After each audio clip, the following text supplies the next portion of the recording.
Hello बच्चों, calculus वाला में आपका एक बार फिर से स्वागत है। और हम आज फिजिक्स का दूसरा चैप्टर शुरू करने जा रहे हैं। और दूसरे चैप्टर का नाम होगा आपको electric field and it's intensity. Electric field, विद्युत क्षेत्र और उसकी तीव्रता।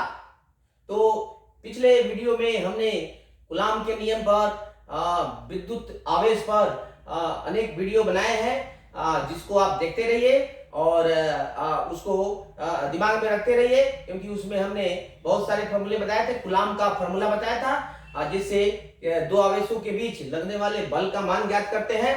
और आवेश वाले यूनिट में हमने एक क्वांटीकरण का सिद्धांत बताया था, जिससे हम इलेक्ट्रॉनों की संख्या या किसी आवेशित वस्तु पर कुल आवेश की मात्रा भी ज्ञात करते हैं और उसके प्रॉपर्टी भी बताए थे। तो ये सब काफी इंपॉर्टेंट है। पिछले वीडियो को देखते रहिए और एक एक करके यूनिट वाइज नोट्स बनाते रहिए, ये आपके लिए काफी क्रूशियल है। और फिर नोट्स बनाने के बाद में ये सावधानी से वीडियो को देखिए और समझिए। बहुत ही ये सिंपल वे में मैं एक्सप्लेन कर रहा हूँ, जिसको आप आसानी से समझ सकते हैं। तो ये विद्युत क्षेत्र क्या है, हम देखते हैं कि विद्युत, देखो बच्चों, कि जिस प्रकार प्रत्येक आदमी, प्रत्येक मनुष्य वो अपने चारों तरफ अपना प्रभाव उत्पन्न करता है। जैसे उसका घर में उसका प्रभाव होता है, उसके गांव में उसका प्रभाव होता है, या उसके पंचायत, इसी तरह उसका प्रभाव। तो क्या होता है कि किसी भी आदमी का प्रभाव उसके आसपास क्षेत्र में अधिक होता है, और जैसे जैसे उसकी दूरी बढ़ते जाती है वैसे वैसे उसका प्रभाव भी कम होते जाता है। ठीक उसी प्रकार यह विद्युत आवेश का भी अपने चारों तरफ प्रभाव उत्पन्न होता है, जिसको हम देखते नहीं है लेकिन अनुभव करते हैं। यही कारण है कि अक्सर यह कहा जाता है कि किसी किसी विद्युतीय संयंत्र के पास अगर आप जाते हैं तो यह कहा जाता है कि वहां पास में आप मत जाइए, क्योंकि वहां इलेक्ट्रिसिटी या चार्ज लीक होने की संभावना ज्यादा है, जिसके कारण आपके स्वास्थ्य पर बुरा प्रभाव पड़ेगा। ठीक है, तो हम ये अभी बताना चाहते हैं कि प्रत्येक आवेश अपने चारों तरफ अपना प्रभाव उत्पन्न करता है। तो ये विद्युत क्षेत्र को हम परिभाषित करते हैं कि किसी विद्युत आवेश के चारों तरफ फैले हुए उतने क्षेत्र को जहां तक उस आवेश का प्रभाव काम करता है, विद्युत क्षेत्र कहलाता है। बहुत सिंपल, किसी आदमी के चारों तरफ अगल बगल के गांव में जहां तक उसका प्रभाव होता है उसे ही उसका प्रभाव क्षेत्र कहते हैं। ठीक उसी तरह किसी आवेश के चारों तरफ जहां तक उसका प्रभाव काम कर सकता है, उस स्थान तक को हम उसका वैद्युत क्षेत्र कहते हैं। तो यह तो थ्योरी में या सैद्धांतिक रूप में यह अनंत दूरी तक फैला रहता है किसी आवेश से, लेकिन जैसे जैसे आवेश से दूरी बढ़ती है वैसे वैसे उसके क्षेत्र की प्रबलता, क्षेत्र की शक्ति कम होते जाती है। तो ये जब हम एक्सप्रेशन ड्राइव करेंगे विद्युत क्षेत्र का किसी आवेश के कारण, उसमें भी यह झलकेगा, उसमें भी दिखाई देगा। लेकिन अभी हम सिर्फ इसके परिभाषा पर ध्यान केंद्रित करते हैं कि किसी आवेश के चारों तरफ फैले हुए उतने क्षेत्र को उसका वैद्युत क्षेत्र कहते हैं जहां तक उसका प्रभाव, वैद्युतीय प्रभाव कार्य करता है। और किसी वैद्युत क्षेत्र के किसी खास बिंदु पर उस आवेश का जितना वैद्युतीय प्रभाव होता है, उससे उस बिंदु पर विद्युत क्षेत्र की तीव्रता का ज्ञान होता है। अर्थात किसी पर्टिकुलर पॉइंट पर उस आवेश का कितना प्रभाव है, उससे उस बिंदु पर तीव्रता का पता चलता है, जिसका हम मान, जिसकी परिभाषा हम बल के रूप में देते हैं। वो हम एक्सप्रेशन जब डिराइव करेंगे तो वहां पर और क्लियर होगा। सबसे पहले हम इसको डिफाइन कर लेते हैं, एक बढ़िया सा क्वेश्चन बनाते हैं नोट्स के रूप में। चलिए तैयार हो जाइए। तो इसका फर्स्ट क्वेश्चन बनेगा, बहुत ही सिस्टमेटिक क्वेश्चन हम लिखाएंगे एक एक पॉइंट का, ताकि कोई पॉइंट नहीं छूटे। तो वैद्युत क्षेत्र से क्या समझते हैं? वैद्युत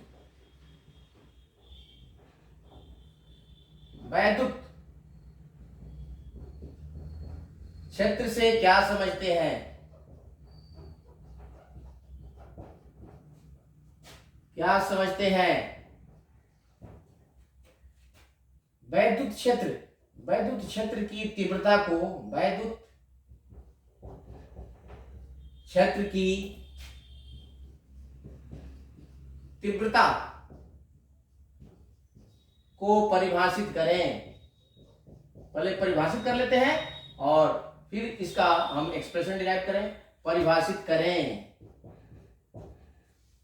तो इसका आंसर तो हमने बता दिया है कि किसी आवेश के चारों तरफ फैले हुए विस्तृत उस क्षेत्र को उसका विद्युत क्षेत्र कहते हैं, जहां तक उस आवेश का विद्युतीय प्रभाव महसूस किया जा सकता है, जहां तक उसका विद्युतीय प्रभाव प्रभावी होता है, प्रभावी रूप में कार्य करता है। और अब ये बात है कि कैसे पता लगाएंगे प्रभावी होता है या नहीं होता है, तो इसके लिए हम एक टेस्ट चार्ज लाते हैं। कोई चार्ज या आवेशित कोई चालक कहीं पर स्थित है, तो ये पता लगाने के लिए कि उसके चारों तरफ उसका क्षेत्र है, विद्युतीय क्षेत्र है, तो हम वहां पर एक दूसरा अलग से टेस्ट चार्ज ले आते हैं और उसको फ्री छोड़ देते हैं। खास करके टेस्ट चार्ज पॉजिटिव चार्ज लेते हैं, नेगेटिव चार्ज भी हो सकता है। तो हम देखते हैं कि उस आवेश में मोशन उत्पन्न हो जाता है, मतलब वो मूव करने लगता है, या तो उस आवेश की तरफ या उस आवेश से दूर, या मतलब उसमें मोशन उत्पन्न होता है। इससे जाहिर होता है कि उस आवेश के कारण जो टेस्ट चार्ज है उस पर कुछ न कुछ प्रभाव हो रहा है, कुछ न कुछ फोर्स जो वो आरोपित हो रहा है। तो इस तरह से हम समझ सकते हैं कि किसी आवेश का वैद्युतीय क्षेत्र उसके चारों तरफ फैला हुआ होता है। तो डिवाइड कर लेते हैं इसको। किसी आवेश के चारों ओर फैले एवं विस्तृत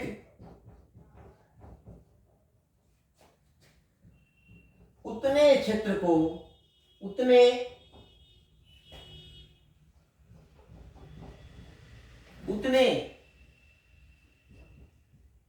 क्षेत्र या स्थान को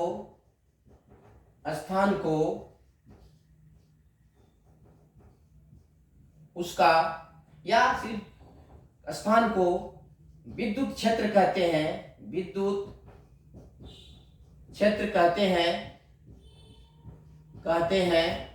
जहां तक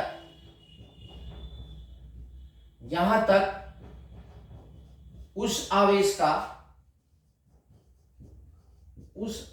का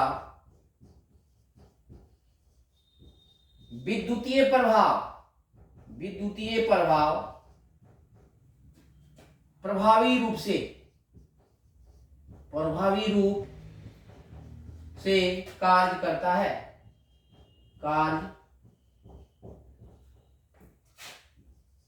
है या महसूस किया जाता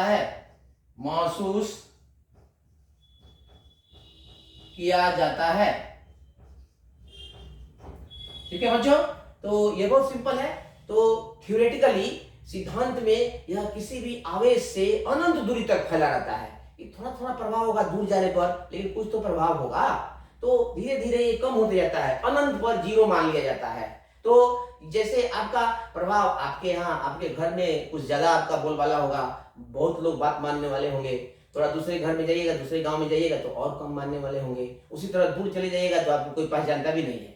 तो ठीक इसी तरह विद्युतीय आवेश के साथ भी यही दुर्गति होती है। ठीक है, तो ये, लेकिन हम जब डिफाइन करते हैं किसी भी आवेश का वैद्युतीय क्षेत्र, तो उस क्षेत्र द्वारा हम इसको परिभाषित करते हैं जहां तक इसका प्रभाव कार्य करता है। तो ये रहा वैद्युत क्षेत्र की परिभाषा। अब हम देखते हैं कि इस क्षेत्र की तीव्रता क्या है, कि इस क्षेत्र में कहां पर कितना ज्यादा प्रभाव। तो किसी वैद्युत क्षेत्र के किसी बिंदु पर किसी आवेश का जितना प्रभाव परिमाण में कार्य करता है, उसे ही उस बिंदु पर उस आवेश के वैद्युत क्षेत्र की तीव्रता कहते हैं। तो इसको भी परिभाषित कर लेते हैं, बहुत आसान है बच्चों। फिजिक्स बहुत ही आसान है, बहुत ही इंटरेस्टिंग है, बहुत ही मजेदार है। इसको मन लगा के पढ़िएगा तो ये आपको काफी स्ट्रेंथ देता है, आपके दिमाग को ताकत देता है। क्योंकि आप जानते हैं कि आज मॉडर्न साइंस फिजिक्स पर ही आधारित है, कैलकुलस वाला तो है ही। ठीक है, तो इसके साथ ही यह फिजिक्स काफी इंपॉर्टेंट है, काफी सरल और सिस्टमेटिक है। तो देखिए विद्युत क्षेत्र की तीव्रता को कैसे परिभाषित करते हैं। तो इसके लिए थोड़ा स्टार दे करके पॉइंट बना लीजिए। विद्युत क्षेत्र की तीव्रता, विद्युत क्षेत्र की तीव्रता, इसको हम एक्चुअली ई से डिनोट करते हैं। ये काफी इंपॉर्टेंट नोटेशन है जो इलेक्ट्रोस्टेट में स्थिर वैद्युत स्थितिकी में इसका इस्तेमाल किया जाता है। और ध्यान रखो बच्चे, इस हम यूनिट में, इस चैप्टर में इलेक्ट्रोस्टेट में हम सिर्फ जो चार्जेज एट रेस्ट माने स्थिर चार्ज के बारे में ज्यादा अध्ययन कर रहे हैं। और जब मूविंग चार्ज के बारे में अध्ययन करेंगे तो करंट इलेक्ट्रिसिटी हो जाएगा। तो यहाँ पर हम स्थिर विद्युत आवेश के बारे में ही ज्यादातर यहाँ जो विचार करते हैं। तो इसको परिभाषित करते हैं, किसी विद्युत क्षेत्र, किसी विद्युत क्षेत्र के किसी बिंदु विशेष, किसी बिंदु विशेष पर दिए गए आवेश, दिए गए आवेश के कारण जितना वैद्युत प्रभाव, वैद्युत प्रभाव परिमाण में कार्य करता है, कार्य करता है, उसे ही उस बिंदु पर क्षेत्र की तीव्रता कहते हैं। क्षेत्र की तीव्रता कहा जाता है, कहा जाता है। जो एक वैद्युत बल है, जो एक वैद्युत बल, जो एक वैद्युत बल ही होता है, होता है। जो देखो यहां से ये आपको मैथमेटिकल एक्सप्रेशन डिराइव करने के लिए ये ताकत देगा। ये नीचे वाला लाइन बच्चों ध्यान रखो, ये बहुत इंपॉर्टेंट है कि नहीं। तो ये नीचे वाला पॉइंट आपको मैथमेटिकल स्किल देगा कि how to find the expression for electric field intensity. ऊपर वाला तो महसूस करने के लिए हमने दिया है कि आखिर किसी पॉइंट पर कितना प्रभाव है, ठीक है, उसका हम किस तरह से उसका हम आकलन करें, किस तरह उसको फाइंड आउट करें। लेकिन अब उसको निकालने के लिए देखिए ये लाइन काफी इंपॉर्टेंट है। जो एक वैद्युत बल ही होता है जो उस बिंदु पर, उस बिंदु पर रखे गए, देखो ये रखे गए एकांक धन आवेश, धन आवेश बहुत इंपॉर्टेंट है। एकांक धन आवेश मतलब +1 कूलम्ब पर कार्य करता है, कार्य करता है। अर्थात यह इलेक्ट्रिक फील्ड इंटेंसिटी क्या है, एक बल है। ठीक है बच्चों, जो 1 कूलम्ब आवेश पर कार्य करता है। अब आप जानते हैं कोई आवेश दिया रहेगा क्यों, तो जिस पॉइंट पर उसका इलेक्ट्रिक फील्ड इंटेंसिटी निकालना है उस पॉइंट पर हम एक +1 कूलम्ब आवेश ले लेंगे और कूलम्ब के नियम से दोनों के बीच का बल लगाएंगे, निकालेंगे। जो आएगा वही वहां पर इलेक्ट्रिक फील्ड का फॉर्मूला हो जाएगा, जो आगे वाले क्वेश्चंस में हम डिराइव करेंगे। क्योंकि यहां से स्टार्ट हो रहा है आपको न्यूमेरिकल क्वेश्चंस करने के लिए एक्सप्रेशन व्यंजकों का जो है ना उपस्थिति यहां से आपको महसूस होने लगेगा। अब बहुत मजा आएगा इसके बाद वाले क्लास में। अब इलेक्ट्रोस्टैट काफी इंटरेस्टिंग होने वाला है, इसलिए इसको ध्यान से वीडियो देखते रहिए और पढ़ते रहिए। कार्य करता है, यह एक सदिश राशि है, सदिश राशि है, याद रखो बच्चे, ये बल है, सदिश राशि है। इसका एसआई मात्रक न्यूटन प्रति कूलम्ब, बल और कितने आवेश पर, 1 कूलम्ब पर, तो न्यूटन बाई 1 कूलम्ब, न्यूटन प्रति कूलम्ब। क्लियर? तो इसको लिख लेते हैं। Therefore, इसका एसआई मात्रक भी लिख देते हैं। यह एक सदिश राशि है, इसका एसआई मात्रक न्यूटन पर कूलम्ब, न्यूटन प्रति कूलम्ब होता है। एक और होता है बच्चों, बाद में बताएंगे, वोल्ट पर मीटर, वोल्ट प्रति मीटर। तो इलेक्ट्रिक फील्ड इंटेंसिटी, और इलेक्ट्रिक फील्ड इंटेंसिटी कहने के लिए है, बाद में हम इसको, अब इसके बाद से इसको इलेक्ट्रिक फील्ड भी कहें तो भी समझिएगा इलेक्ट्रिक फील्ड इंटेंसिटी। तो अब जो है इलेक्ट्रिक फील्ड के लिए हम ई का ही इस्तेमाल करेंगे। इसका एसआई मात्रक न्यूटन प्रति कूलम्ब होता है, ठीक है। और इसका एक्सप्रेशन हम ड्राइव करेंगे, ठीक है। तो तब तक के लिए बच्चों यह वीडियो यही खत्म करते हैं और गुड नाइट।